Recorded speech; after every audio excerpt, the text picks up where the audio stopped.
राति 8 बजेको जनता समाचारमा तपाईलाई स्वागत छ। नमस्कार, म कालिका शिवाकोटी। नमस्कार, म अनिस्मा बस्नेत। सबैभन्दा पहिले प्रमुख समाचार। राष्ट्रपति विद्यादेवी भण्डारीद्वारा संविधानको दोस्रो संशोधन विधेयक प्रमाणीकरण। लिम्पियाधुरा सहितको भूमि औपचारिक रूपमा संविधानमा समेटियो। संसदबाट एमसीसी बहुमतले पारित हुने प्रधानमन्त्रीको दाबी। विरोध गर्नेहरू उन्नति र प्रगतिको बाधक भएको टिप्पणी। नेपालमा कोरोना संक्रमितको संख्या अहिलेसम्मकै उच्च। एकै दिन 671 जनामा संक्रमण। मृतकको संख्या पनि 22 पुग्यो। कोरोना भाइरसबाट विश्वभर मृत्यु हुने व्यक्तिको संख्या 4,52,000 नाघ्यो। 44,44,000 बढी उपचारपछि घर फर्किए। र कोरोनाका कारण एसियाली फुटबल महासंघले आयोजना गर्ने एएफसी अवार्ड पहिलो पटक रद्द।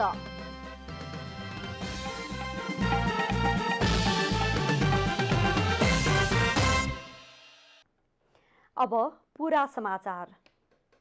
राष्ट्रपति विद्यादेवी भण्डारीले नेपालको संविधानको दोस्रो संशोधन विधेयक 2077लाई प्रमाणीकरण गर्नुभएको छ। दुवै सदनबाट सर्वसम्मतिले पारित भएको विधेयक बिहिबार राष्ट्रपतिले प्रमाणीकरण गरेसँगै लिम्पियाधुरासम्मको भूभाग औपचारिक रूपमा निशान छापमा समेटिने भएको छ। संसदमा संशोधन विधेयक दर्ता भएको 28औं दिनमा राष्ट्रिय एकता सहित बिहिबार संशोधन प्रक्रियाले पूर्णता पाएको हो। प्रमाणीकरण गरेसँगै लिपुलेक, लिम्पियाधुरा, कुटी, गुन्जी, नाभी सहितको भूभाग संविधानमै समेटिन पुगेको छ। प्रधानमन्त्री केपी शर्मा ओलीले अमेरिकी सहयोग परियोजना एमसीसीको विरोध गर्नुको कुनै तुक नरहेको बताउनु भएको छ। प्रधानमन्त्री ओलीले सीमा समस्या समाधानका लागि छिट्टै वार्ता अघि बढ्ने विश्वास समेत व्यक्त गर्नुभयो। बिहिबार राष्ट्रिय सभाको बैठकलाई सम्बोधन गर्दै प्रधानमन्त्री केपी शर्मा ओलीले अमेरिकी सहयोग परियोजना एमसीसीको विरोध नेपालको उन्नति र भावी पुस्ताको प्रगति नचाहनेबाट भइरहेको बताउनु भएको छ। एमसीसी पढेर मात्र विरोध गर्न आग्रह गर्दै प्रधानमन्त्री ओलीले एमसीसीको विरोध गर्नुको कुनै तुक नरहेको बताउनुभयो। एमसीसी पढेका मान्छे मैले त्यति भेटिन। एमसीसी सम्झौता खोजेर ल्याएर पढे हुन्छ। पढ्ने भन्दा हल्लाका भरमा कुद्ने र जसरी भए पनि विरोध गर्न पाए भयो भन्ने कस्तो चिन्तन। प्रधानमन्त्री ओलीले भारतसँग भएको महाकाली सन्धिको प्रतिरक्षा गर्दै सन्धिमा नेपाल नचुकेको दाबी समेत गर्नुभयो। उहाँले सन्धिको पाना पल्टाएर पढ्न हेर्न चुनौती दिँदै नेपाल र भारतको सिमाना त्यो पनि सन्धिमा प्रष्ट उल्लेख भएको बताउनुभयो। फेरि हामी आफैले अध्ययन गरेर ठिक छ भनेर दुई सरकारका बीचमा हस्ताक्षर गर्दा हामी सरकारमा नभएको पार्टी पनि त्यहाँ उपस्थित थियौँ र हाम्रो नेतृत्व वर्ग त्यहाँ उपस्थित थियो र यो गरौँ त सही गरौँ, ठिक छ, तपाईँहरूको पनि मन्जुर छ, प्रतिपक्षको पनि मन्जुर छ भन्दा मन्जुर छ। राष्ट्रिय सभा बैठकलाई सम्बोधन गरी बाहिरिने क्रममा प्रधानमन्त्री ओलीले एमसीसी संसदमा बहुमतले पारित हुने दाबी समेत गर्नुभयो। प्रधानमन्त्री ओलीले नेपाल भारत सीमा समस्या समाधानका लागि छिट्टै वार्ता अघि बढ्ने विश्वास समेत व्यक्त गर्नुभयो। संविधान संशोधनको प्रक्रिया राष्ट्रपतिज्यूबाट लालमोहर लागेपछि त्यसको प्रक्रिया टुङ्गिन्छ र अब छिटै नै वार्ताको प्रक्रिया पनि अगाडि बढ्ला। होइन, केही फेरिया छैन। संसदको सम्पत्तिको रूपमा त्यो छँदैछ। प्रस्ताव सरकारले गरिसकेका छ, त्यसलाई सभामुखले अनुकूल समयमा टेबल गर्नुहोला, प्रस्ताव निर्णयका लागि पेश गर्नुहोला, त्यसपछि त्यो निर्णयमा जान्छ। संविधान संशोधन प्रक्रिया राष्ट्रपतिबाट प्रमाणीकरण भएपछि संशोधनको प्रक्रिया टुङ्गिने र भारतसँग पनि छिट्टै वार्ता अघि बढ्ने उहाँको विश्वास छ। क्यामेरामा विपिन श्रीवास्तवका साथ शिव अधिकारी यदुवंशी, काठमाडौँ। नेपाली कांग्रेसका सांसद तथा पूर्व अर्थमन्त्री ज्ञानेन्द्र बहादुर कार्कीले अमेरिकी सहयोग एमसीसी परियोजनालाई संसदबाट छिटो पारित गर्नुपर्ने बताउनु भएको छ।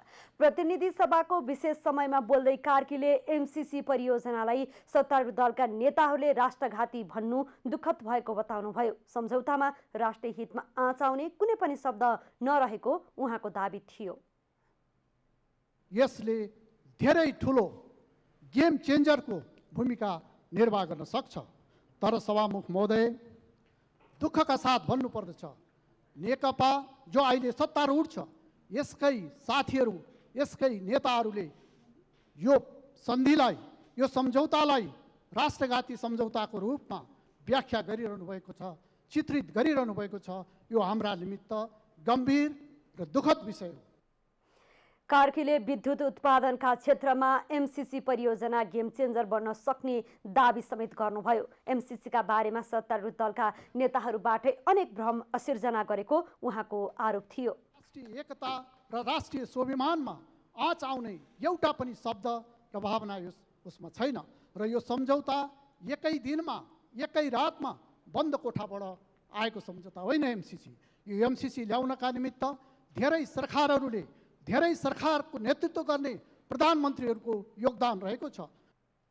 तत्कालीन प्रधानमन्त्री शेरबहादुर देउवाको पालामा भएको सम्झौतामा कार्कीले नेपालको तर्फबाट हस्ताक्षर गर्नुभएको थियो। उहाँ अर्थमन्त्री भएको समयमा नै यो सम्झौता भएको हो।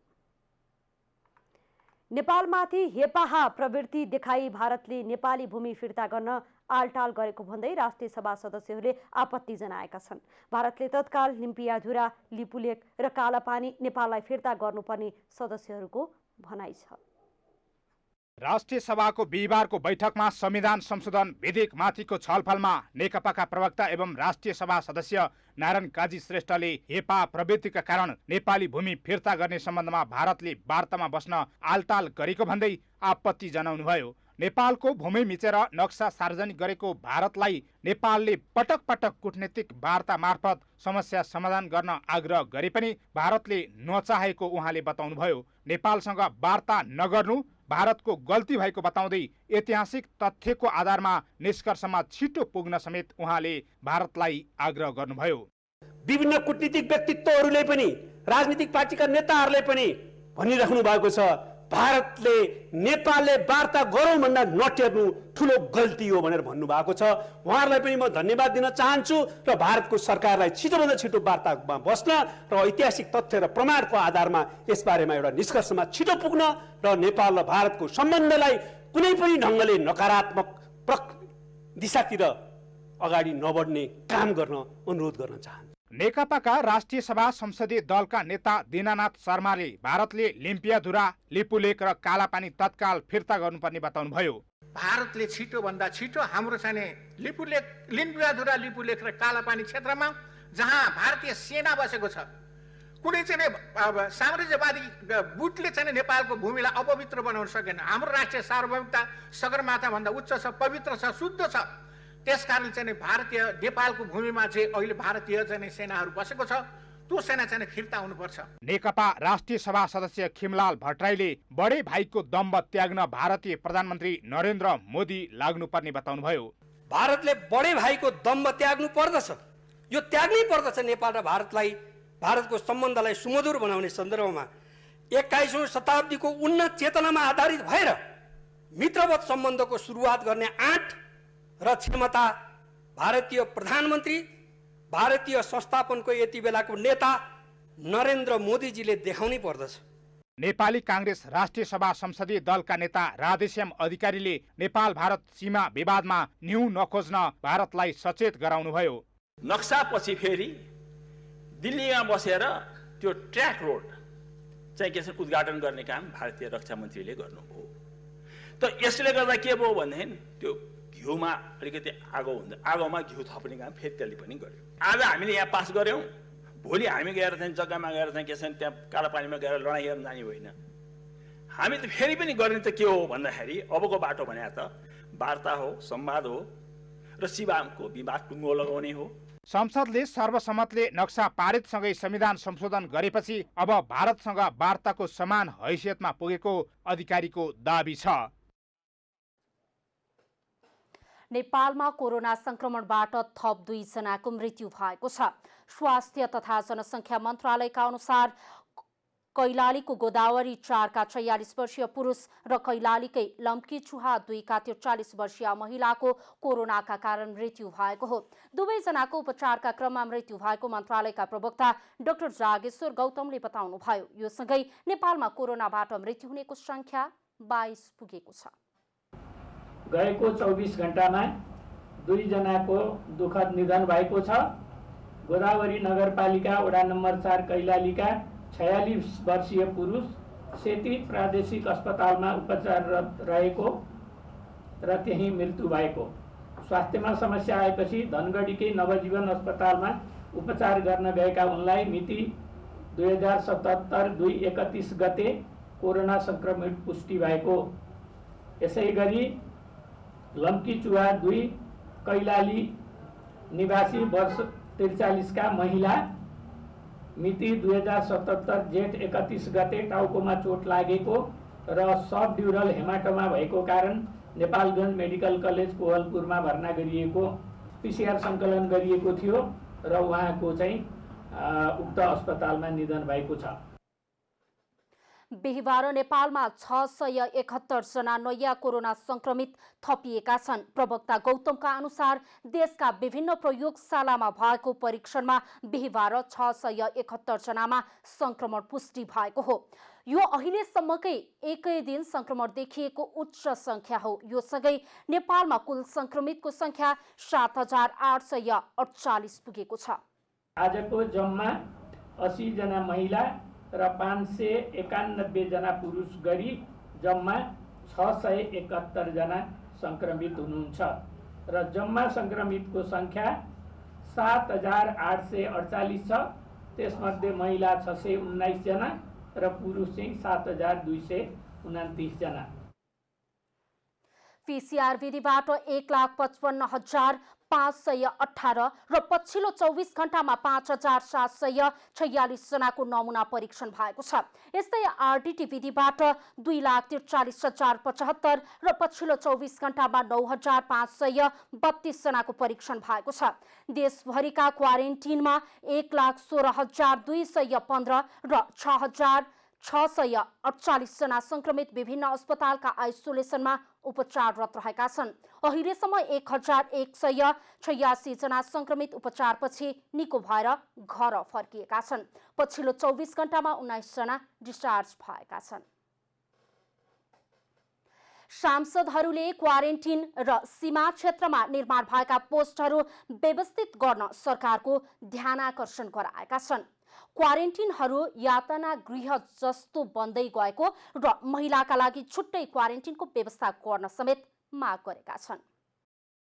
प्रतिनिधि सभाको बिहिबारको बैठकको शून्य समयमा बोल्ने सांसदहरूले क्वारेन्टाइनहरू व्यवस्थित नहुने, संक्रमणको जोखिम बढेको, परीक्षणको दायरा बढाउनु पर्ने र सीमा क्षेत्रमा निर्माण भएका सुरक्षा पोस्टहरू समेत व्यवस्थित नभएको भन्दै सरकारको ध्यानाकर्षण गराएका छन्। पछिल्लो समय सीमा क्षेत्रमा निर्माण गरिएका बीओपी पोस्टहरूमाथि आक्रमण हुने क्रम बढेको बताउँदै सांसदहरूले भारतीय पक्षबाट नेपाली सुरक्षा कर्मीहरू नै असुरक्षित रहेको बताए। सर्लाहीको केही दिन अगाडिको एउटा घटना, त्यसै गरी झापाका विभिन्न ठाउँमा विभिन्न समय बिचका विभिन्न पोस्टहरूमाथि आक्रमण हुने, यतिसम्म कि त्यो हाम्रा सशस्त्र प्रहरीलाई घिसारेर चाहिँ पारीसम्म लाने स्थिति र गाउँले जनताहरूले बचाउनु परेको स्थितितर्फ सरकारको ध्यान गएको छ। म सरकारको अझ जोड गरी यसमा ध्यान आकर्षण गर्न चाहन्छु। सुदूर पश्चिममा जेठ महिनामा मात्रै 1 लाखभन्दा बढी नागरिकहरू भित्रिएको भए पनि कछुवाको गतिमा परीक्षण अगाडि बढेकोमा आपत्ति जनाउँदै सांसदहरूले जोखिम क्षेत्र अनुरूप द्रुत काम गर्न आग्रह गरे। खास गरी सुदूरपश्चिम प्रदेशमा भारतबाट श्रमिकहरू फर्किने क्रम झन्डै 1 लाखको आसपासमा श्रमिकहरू फर्किरहेका छन् र त्यसमध्ये अधिकांश संक्रमित भएर आइरहेका छन्। दिनदिनै महिला हिंसाका घटनाहरू बढिरहेको सन्दर्भमा गृह मन्त्रालयले निश्चित कार्यविधि बनाएर अगाडि बढ्नुपर्ने सांसदहरूको माग छ।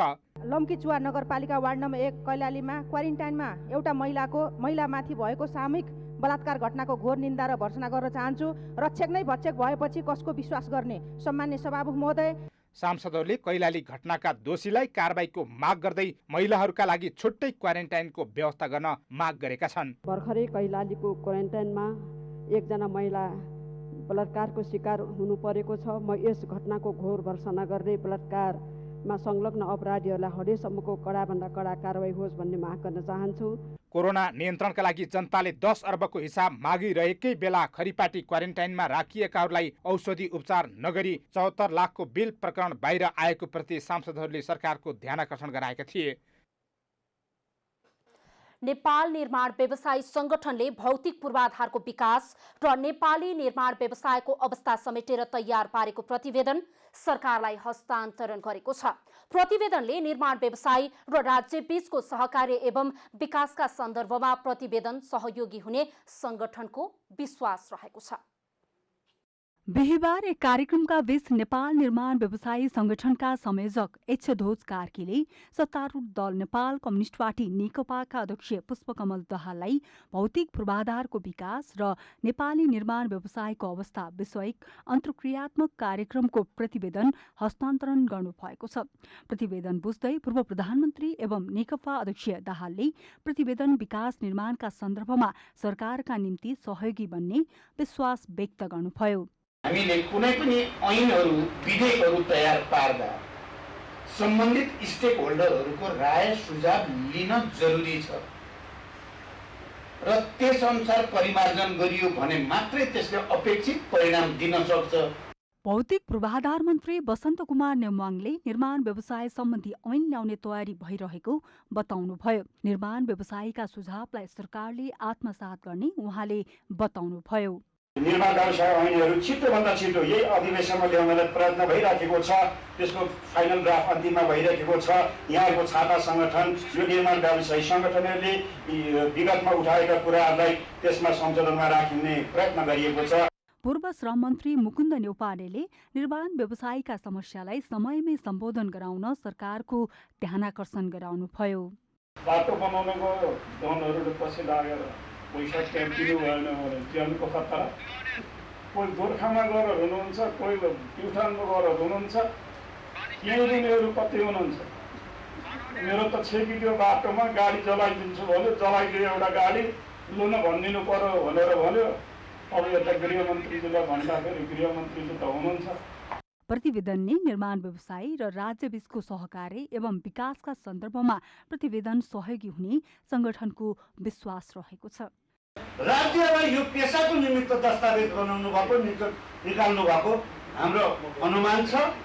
त्यसकारण यो महत्त्वपूर्ण घडीमा महत्त्वपूर्ण दस्तावेज राष्ट्रको लागि हाम्रो भगिनी संस्थाबाट उपयोगी हुने भने ठानेको छु। एउटै विषयमा हामीले पटक पटक चलिराखेर त्यो ऐनलाई हामीले धुजा पारिसक्यो। अब टाल्न खोज्दाखेरि हामीलाई गाह्रो पर्न सक्छ। त्यस कारण यसलाई राम्रोसँग सोचौँ र त्यही ठाउँमा हामी नचलाउँ धेरै होइन। यो विषयहरू हामीले चाहिँ लिएर कार्यक्रममा पूर्व मन्त्री तथा नेकपा स्थायी समिति सदस्य पम्फा भुषाल, नेकपा केन्द्रीय सदस्यद्वय डाक्टर विजय कुमार पौडेल तथा प्रकाश पोखरेल, प्रधानमन्त्री कार्यालयका विकास विज्ञ इन्जिनियर गजेन्द्र थपलिया लगायतले विकास व्यवसाय क्षेत्रका समस्या समाधानका लागि प्रतिवेदन सहयोगी हुने विश्वास व्यक्त गरेका थिए। क्यामेरा ब्युरोका साथ कमला हमाल, काठमाडौँ। निजामती कर्मचारीहरूको आधिकारिक ट्रेड युनियनको निर्वाचन असोज 24 गते हुने भएको छ। यसअघि जेठ 19 गते सम्पन्न गर्ने भनिएको निर्वाचन असोज 24 गतेसम्मका लागि सारिएको श्रम मन्त्रालय अन्तर्गतको श्रम तथा व्यवसायजन्य सुरक्षा विभागले जनाएको छ। कोरोना भाइरस महामारीका कारण यसअघिको निर्वाचन स्थगित गरिएको हो। निर्वाचन सम्पन्न नहुँदासम्मको अवधिका लागि विद्यमान आधिकारिक ट्रेड युनियनको कार्य समितिलाई नै निरन्तरता दिने गरी पदावधि थप गरिएको विभागले जनाएको छ। संसदीय समितिले पुराना, ढलेका र सुकेका रुखहरूको पूर्ण क्षमतामा उपयोग गरी काठजन्य वस्तुको आयात प्रतिस्थापन गर्ने कार्यक्रम ल्याउन वन तथा वातावरण मन्त्रालयलाई निर्देशन दिएको छ। कृषि सहकारी तथा प्राकृतिक समितिको बिहिबारको बैठकले काठ तथा काठजन्य सामग्रीहरूको कानुन विपरीत कारोबार गर्ने तस्करहरूलाई कारबाही गरी पुराना तथा ढलेका र मरेका रुखहरूको पूर्ण क्षमतामा उपयोग गरी आयात प्रतिस्थापन गर्न मन्त्रालयलाई निर्देशन दिएको हो। वनलाई नेपालको समृद्धिसँग जोड्न र हरियो वन नेपालको धनको नारालाई व्यवहारमा चरितार्थ गर्ने गरी व्यवस्था मिलाउन र कानुन विपरीत कारोबार गर्नेलाई कारबाही गर्न मन्त्रालयको ध्यान आकर्षण गराउने निर्णय भएको समिति सभापति पूर्ण कुमारी सुवेदीले बताउनुभयो। नेपालको वनलाई नेपालको समृद्धिसँग जोड्दै हरियो वन नेपालको धनको नारालाई व्यवहारमा चरितार्थ गर्न पुराना रुखहरू तथा ढले परेका काठको पूर्ण क्षमतामा उपयोग गरी ठुलो मात्रामा भइरहेको काठजन्य वस्तुको आयातलाई प्रतिस्थापन गर्ने परिणाममुखी कार्यक्रम ल्याउन मन्त्रालयलाई निर्देशन दिने, वन जङ्गलको अवैध खनानी र काठ तथा काठ्यजन्य सामग्रीहरूको कानुन विपरीत कारोबार गर्ने तस्करहरूलाई कडाइका साथ कारबाही गर्ने मन्त्रालयको ध्यानाकर्षण गर्ने। बैठकमा वन तथा वातावरण मन्त्री शक्ति बहादुर बस्नेतले वन तस्करी घट्दै गएको बताउनुभयो। उहाँले वैज्ञानिक वन व्यवस्थापनको नाउँमा वन फडानीको काम भइरहेको भन्ने विषय उठेको र त्यसमा मन्त्रालयको ध्यान आकर्षण भएको स्पष्ट पार्नुभयो।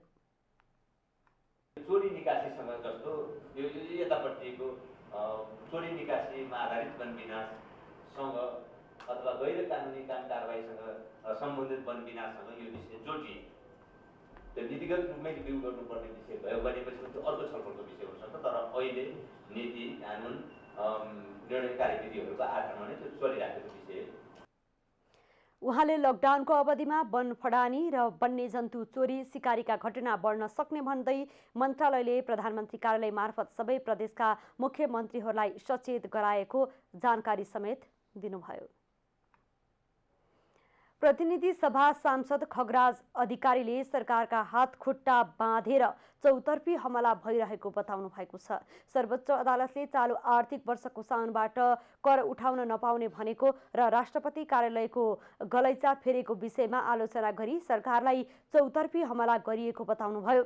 सरकारका हात खुट्टा बाँधेर सरकारले गर्न दिएन भन्दै चौतर्फी हमला भएको उल्लेख गर्दै उहाँले सरकार विरुद्धका आलोचनाले कोभिड-19 को विरुद्धको लडाई भन्दा व्यवस्था विरुद्धको लडाईलाई हौसला दिने बताउनुभयो। क्वारेन्टाइनमा रहेका गर्भवती र सुत्केरी महिलाहरूको समस्या समाधानका लागि सरकारलाई गम्भीर हुन आग्रह गर्दै उहाँले सरकारमाथि भइरहेका हमलाको सामना गर्दै आइसोलेसन र क्वारेन्टाइन बढाएर PCR परीक्षणको दायरा तीव्र गतिमा बढाउनु पर्ने बताउनुभयो। वर्षको साउनदेखि नै भ्याट समेत उठाउन नपाउने, सरकारका हातखुट्टा बाँध्ने र राष्ट्रपति कार्यालयको 1 करोडभन्दा बढीको गलैँचा ओछ्याइयो भन्न आलोचना गर्ने र यो यस्ता कामहरूले गर्दाखेरि सरकारलाई चौतर्फी हमला गरिएको छ। यसका बावजुद पनि सरकारले क्वारेन्टाइनहरू बढाएर, आइसोलेसन वार्डहरू बढाएर, अब परीक्षणहरू बढाएर जो काम गरिरहेको छ तीव्र गतिका साथ अगाडि बढ्नुपर्दछ सरकार भनेर भन्न चाहन्छु। स्थानीय विकास पूर्वाधार साझेदारी कार्यक्रम र रणनीतिक सडकहरूलाई कोरोना विरुद्ध लड्दै निरन्तरता दिनुपर्ने उहाँको जोड थियो। काठमाडौँ महानगरपालिकाले आर्थिक वर्ष 2077-78 का लागि नीति तथा कार्यक्रम सार्वजनिक गरेको छ। महानगरपालिकाका मेयर विद्या सुन्दर शाक्यले बिहिबार आर्थिक तथा रोजगारी, सामाजिक विकास, शहरी पूर्वाधार तथा योजना विकास, वातावरण तथा फोहोर मैला व्यवस्थापन, संस्थागत विकास र सुशासन नीति लगायतका क्षेत्रलाई समावेश गरी नीति तथा कार्यक्रम प्रस्तुत गर्नुभएको छ। नीति तथा कार्यक्रम स्वास्थ्य सेवा सुधार, विद्यालय शिक्षा सुधार, खाद्य सुरक्षा, उद्यमशीलता तथा रोजगारी प्रवर्धन र आवागमन व्यवस्थापन लगायतका विषयमा विशेष केन्द्रित रहेको मेयर शाक्यले बताउनुभयो। कोभिड-19 को असरका कारण 3 महिनासम्म लकडाउन हुँदा महानगरवासीमा परेको असरलाई न्यूनीकरण गरी जनजीवनलाई पूर्ववत अवस्थामा ल्याउन महानगरपालिका प्रयासरत रहेको नीति तथा कार्यक्रममा उल्लेख गरिएको छ। यस्तै कोभिड-19 प्रतिकार्य योजना तयार गरी काठमाडौँ महानगरपालिकामा लागू गर्नुका साथै उपत्यकाका अन्य नगरपालिकाहरूसँगको सहकार्यमा उपत्यका व्यापी रूपमा कार्यान्वयनमा लैजान पहल गरिने उल्लेख गरिएको छ। कारणबाट विगत 3 महिनादेखि मुलुक बन्दाबन्दीको अवस्थामा रहेकोमा हाल क्रमिक रूपमा सामान्यतर्फ उन्मुख भइरहेको महसुस भए तापनि परिस्थिति कुनै पनि बेला विषम हुन सक्ने देखिन्छ। यस महामारीबाट पूर्ण उन्मुक्ति कहिले हुन्छ यकिन गरी भन्न सकिने स्थिति छैन। तथापि यसले महानगरवासीमा पारेको असरलाई न्यूनीकरण गरी छिटोभन्दा छिटो जनजीवनलाई पूर्ववत अवस्थामा ल्याउन हामी प्रयासरत छौँ। नीति तथा कार्यक्रममा कृषि, खाद्य तथा पशु नीति अन्तर्गत शहरी फलफुल खेती, कौशी खेती, माटो बिनाको खेती, प्राविधिकको विकास गर्ने र यसलाई समुदाय सहभागी लक्षित हुने नीति लिएको मेयर साक्यले बताउनुभयो। शहरी पूर्वाधारको विकासका लागि निजी तथा समुदायसँग साझेदारी गर्ने परियोजना ब्याङ्क स्थापना गरी नेपाल लगानी बोर्ड नगर विकास कोषसँग सहकार्य गरिने नीति तथा कार्यक्रममा उल्लेख छ। युद्ध रोक्न र शान्तिलाई विस्तार गर्न माग गर्दै मानवाधिकार शान्ति समाजका अधिकार कर्मीहरूले भारतीय र चीनिया दूतावास अगाडि धरना दिएका छन्। भारत र चीनबीच सीमा विवाद चर्किँदै गएको र दुई देशका सेनाबीच भिडन्त हुँदा युद्ध बढ्ने सम्भावनालाई रोक्न माग गर्दै उनीहरूले बिहिबार दूतावास अगाडि धरना दिएका हुन्। चीनिया राष्ट्रपति र भारतीय प्रधानमन्त्री समक्ष वार्ताबाट समाधान खोज्न र युद्धका कुनै पनि सम्भावनालाई खारेज गर्न दबाब दिन दुवै देशका दूतावास अगाडि एकैपटक धरनामा बसेको मानव अधिकार शान्ति समाज नेपालका संस्थापक सभापति कृष्ण पहाडीले बताउनुभयो। महामहिम सी जिनपिङ चीनिया राष्ट्रपतिज्यूलाई र महामहिम नरेन्द्र मोदी भारतीय प्रधानमन्त्रीज्यूलाई कि उत्तेजनालाई बढाउने काम नगर्नुहोस्, समझदारीलाई विस्तार गर्नुहोस्, वार्ताबाटै समाधान खोज्नुहोस् र युद्धका कुनै पनि सम्भावनाहरूलाई खारेज गर्नुहोस्। किनभने यो युद्ध भयो भने दक्षिण एसियाको शान्ति खल्बलिन्छ, दक्षिण एसियाको मात्र होइन विश्वकै शान्ति खल्बलिन्छ। अहिलेको संसारमा लडाइँ कसैले पनि जित्दैन। त्यसैले म हारेँ भन्ने मानसिकता कुनै पनि पक्षबाट राखेर द्वन्द्व चर्किँदै गयो भने भयावह परिणाम आउन सक्छ। केही दिन यता भारत र चीनबीच सीमा विवाद चर्किएको छ र दुई देशका सेनाबीच भिडन्त हुँदा 20 जना भारतीय सेनाको निधन भएको थियो। गत जेठ 30 गते कोहलपुर मेडिकल कलेजमा भर्ना भएकी बाँकेको बैजनाथ गाउँपालिका वडा नम्बर 6 की 46 वर्षीय महिलाको आज अन्त्येष्टि गरिएको छ। यता दिन प्रतिदिन कोरोना संक्रमणको दर बढ्दै गएपछि सम्भावित समस्यालाई मध्यनजर गरी स्थानीय तहहरू पनि सब व्यवस्थापन कसरी गर्ने भन्ने बारे छलफल गरिरहेका छन्। गत जेठ 30 गते कोहलपुर मेडिकल कलेजमा भर्ना भएकी बाँकेको बैजनाथ गाउँपालिका वडा नम्बर 6 की 46 वर्षीय महिलाको बिहिबार अन्त्येष्टि गरिएको छ। घरमा 81 बेहोस भएपछि कैलालीको लम्कीमा रहेको स्वास्थ्य चौकीमा उपचारपछि थप उपचारका लागि बाँकेको बैजनाथ गाउँपालिका वडा नम्बर 6 की 46 वर्षीय महिलालाई कोहलपुर मेडिकल कलेज रिफर गरिएको थियो। यता आइसियुमा रहेकी अर्को बिरामीबाट मृतक महिलामा कोरोना संक्रमण भएको हुन सक्ने आफन्तको भनाइ छ।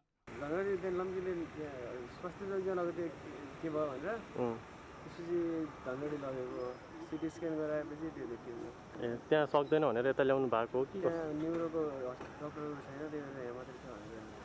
सोमबार मृत्यु भएकी ती महिलालाई बुधबारसम्म अस्पतालमा राखियो, तर सब व्यवस्थापनमा भने जिल्ला स्थित कोरोना विपद व्यवस्थापन समितिको ध्यान पुगेको देखिएन। अन्त्यमा बैजनाथ गाउँपालिकाका अध्यक्ष मानबहादुर रुचालले प्रयोग गर्दै आएको सवारी प्रयोग गरी सब व्यवस्थापन गरिएको थियो। हामीले सवारी साधन प्राप्त गर्न सकेनौँ। यति हुँदाहुँदै अब फेरि कोही कोभिड-19बाट कसैको मृत्यु भयो भने त्यति बेला यस्तो खाले समस्या नआओस्, यो बेलैमा सजगता अपनाउनु पर्छ, बेलैमा ध्यान आकर्षण होस् भन्ने कुरा म स्थानीय प्रशासन, नेपाल सरकार, प्रदेश सरकारलाई यो आग्रह गर्छु। सब व्यवस्थापन गर्दै नेपाली सेनाले आफूहरू विपद समाधानका लागि तयार रहेको जनाएको छ। बाँके र बर्दियामा भैरप्रसाद गणको फौजले चाहिँ आज हिजो मृत्यु भएको व्यक्तिलाई चाहिँ डेड बडी म्यानेजमेन्ट गरियो। साधन स्रोतको हिसाबमा भन्यो भने हामीले सेनालाई प्राप्त भएको यो इक्विपमेन्टहरू, पिपी इक्विपमेन्ट र जनस्वास्थ्यबाट त्यसपछि सहयोग र हस्पिटलबाट पनि सहयोग भएको सामग्रीहरू प्रयोग गरेर व्यवस्थापन गरिएको। साधन स्रोत चाहिँ अलिक कमी नै छ। विशेष त डेड बडी ह्यान्डल गर्नको लागि अहिले यहाँ चाहिँ सबमा नभएको अवस्था छ। यो सँगै नेपालगञ्ज मेडिकल कलेज कोहलपुरमा अहिलेसम्म 3 जनामा कोरोना संक्रमण देखिएको छ भने 2 जनाको मृत्यु भइसकेको छ। बाँकेमा कोरोनाबाट मृत्यु हुनेको संख्या 2 पुगेको छ। बाँकेबाट रविन्द्र सिंह ठकुरीको रिपोर्ट। अब आर्थिक समाचार।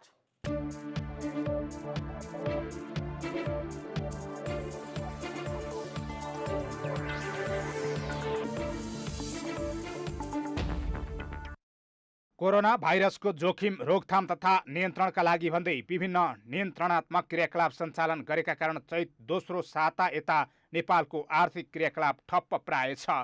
उद्योग, कल कारखाना, व्यापार व्यवसाय, वैदेशिक रोजगार, पर्यटन, होटेल, रेस्टुराँ, उत्पादन, कृषि, विकास निर्माण, रेमिट्यान्स, राजस्व सङ्कलन लगायतका क्षेत्रमा नकारात्मक असर परेको छ। दिनदिनै कोरोना संक्रमणको गति बढ्दै गइरहेको छ। संक्रमण फैलिने र अवस्था लम्बिँदै जाँदा अर्थतन्त्र सहज बन्ने देखिन्न। व्यवसायी र उद्योगीले राजस्व तिर्ने अवस्था नहुँदा राज्य प्रशासन चलाउन समेत समस्या पर्ने देखिएको छ। राजस्व उठाएर खर्च धान्न सक्ने परिस्थिति छैन। राजस्वको स्थिति अप्ठ्यारो छ। यसलाई स्वीकार गर्नलाई तथ्याङ्क स्वीकार गर्ने हामीले नै सार्वजनिक गरेको तथ्याङ्क हो। त्यो स्वीकार गर्ने के तथ्याङ्क तिनै हुन्, यही हो वास्तविकता। अहिले हामीले दैनिक जति राजस्व उठाउँछौँ त्यो राजस्वले हाम्रो दैनिक खर्च धान्ने स्थिति छैन। लकडाउन होस् या पछि सरकारले ढुकुटीमा चाप परेको भन्दै करदातालाई कर तिर्न आह्वान समेत गर्यो। तर आम्दानीको बाटो गुमेको अवस्थामा कर तिर्न सक्ने हैसियत तत्काल देखिएन। कर तिर्ने अवधि बढाउँदै लगियो। सरकारलाई अहिले नागरिकको स्वास्थ्य सुरक्षासँगै जीवन रक्षा गर्नुपर्ने र दैनिक खर्च धान्ने स्रोत व्यवस्थापन गर्नुपर्ने बोझ थपिएको छ। 8.5% आर्थिक वृद्धि हासिल गर्ने सरकारी लक्ष्य 2.3%मा खुम्चिने अनुमान छ। संविधानले अंगीकार गरेको 3 खम्बे अर्थनीति, सरकार, निजी क्षेत्र र सहकारी व्यवस्था यी सबै कमजोर देखिएका छन्। एउटा खम्बा कमजोर बनेमा अर्को खम्बाले आड दिनुपर्छ। त्यसैले तीनवटै पक्षले हातेमालो गरेर अगाडि बढ्नुपर्ने खाँचो छ। गुमेको रोजगारीलाई चाहिँ भन्नाले चाहिँ भनौँ न एडिसनल रोजगारी चाहिँ सिर्जना गर्ने, त्यसै गरेर भइरहेको रोजगारीलाई चाहिँ कन्टिन्यू चाहिँ गर्ने र ओभरअल इकोनोमी जुन एक्टिभिटीमा चाहिँ सघाउ पुर्याउनको लागि ट्याक्स रेभिन्यूको चाहिँ कुराहरूमा पनि वास्तवमा सपोर्ट गर्ने हिसाबको निजी क्षेत्रको चाहिँ भन्नाले एउटा चाहिँ भन्नाले कन्ट्रिब्युसन चाहिँ हुन्छ। वास्तवमा त्यसले चाहिँ ओभरअल इकोनोमी चाहिँ चलायमान चाहिँ बनाउनलाई चाहिँ सपोर्ट गर्छ। राजस्वका प्रमुख शीर्षकहरू मूल्य अभिवृद्धि कर, आयकर, अन्तःशुल्क सङ्कलनमा गिरावट आएको छ। स्रोतमा सङ्कट परेका बेला सरकारले मितव्ययिता अपनाउनु र उपाय खोजेर अर्थतन्त्रलाई बचाउँदै जानु उपयुक्त हुनेछ। हरिशरण नेउपाने, काठमाडौँ। आगामी साउन 1 गतेदेखि शेयर बजारमा पूर्ण अनलाइन कारोबार सुरु गरिने भएको छ। नेपाल धितोपत्र बोर्डले ब्याङ्क खाता र डिम्याट खातालाई प्रणालीमा आबद्ध गरी कारोबार गर्ने व्यवस्था मिलाउन नेपाल स्टक एक्सचेन्जलाई निर्देशन दिएको हो। दोस्रो बजारमा शेयर कारोबार गरेकै दिन खातामा पैसा जम्मा हुने गरी प्रणालीमा सुधार गर्न बोर्डले निर्देशन दिएको हो। धितोपत्रको दोस्रो बजार कारोबार पूर्णतया यन्त्रीकरण हुन नसकेको भन्दै अनलाइन प्रणालीमा सुधार गर्न आवश्यक रहेको बोर्डको ठहर छ। अब खेलकुद समाचार।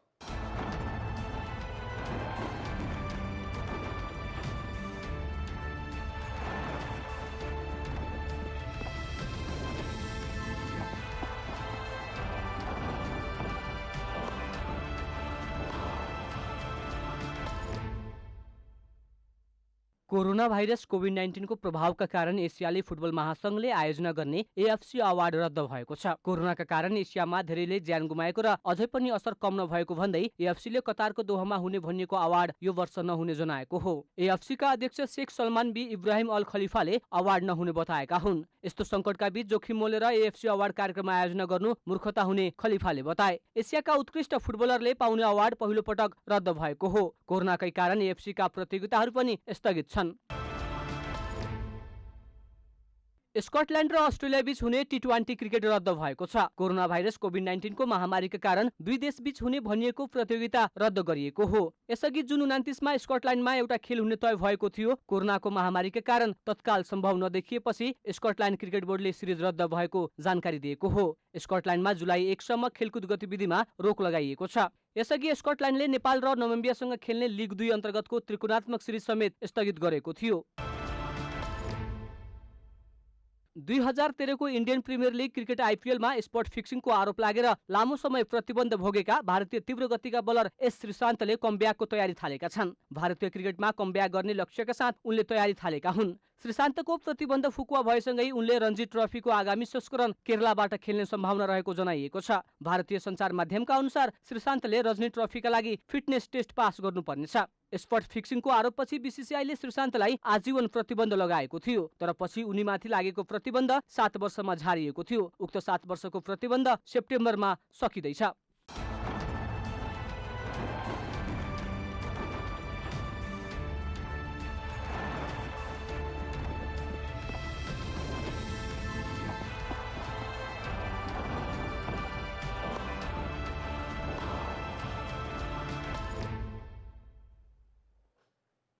अब मौसम समाचार।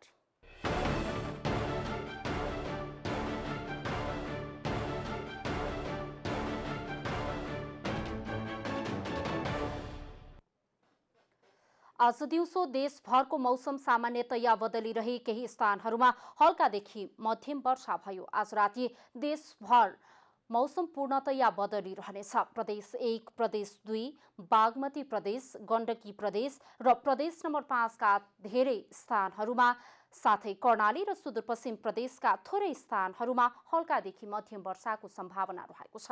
प्रदेश 1, प्रदेश 2, बागमती प्रदेश, प्रदेश 5 र गण्डकी प्रदेशका 1 वा 2 स्थानमा भारी वर्षाको सम्भावना रहेको जल तथा मौसम पूर्वानुमान महाशाखाले जनाएको छ। अब देशभरका विभिन्न स्थानको मौसम सम्बन्धी थप विवरण।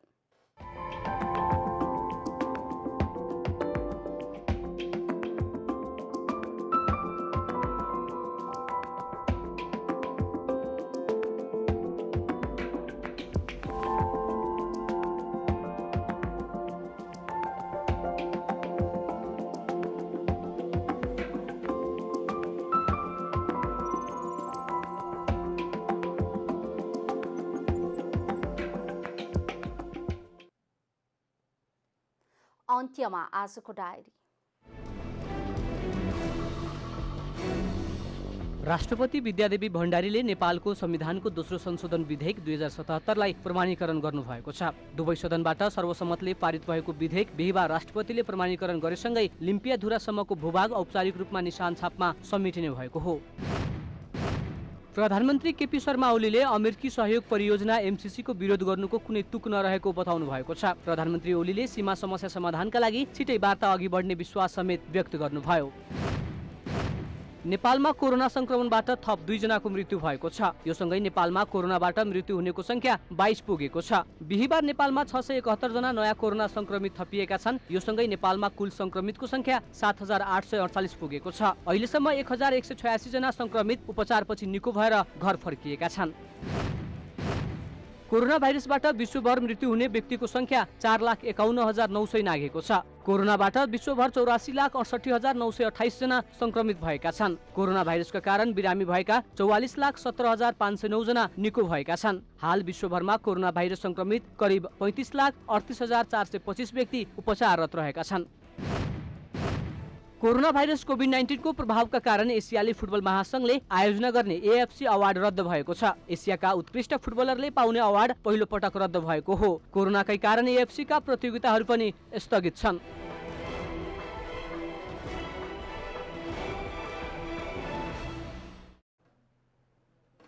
जनता समाचार अहिलेलाई यति नै। जनताद्वारा जनताका लागि प्रसारित जनता टेलिभिजनका कार्यक्रमहरू युट्युब, ट्विटर, फेसबुक र हाम्रो वेबसाइट जनतासमाचार.com मा पनि पढ्न र हेर्न सक्नुहुनेछ।